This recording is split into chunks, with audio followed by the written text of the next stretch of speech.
2003 Range Rover up on eBay. This car's been sitting overnight. It's cold, so I'm just trying to illustrate the engine noise.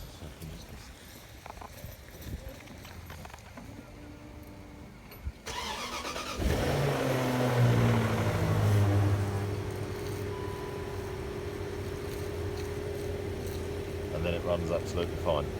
It's that initial noise.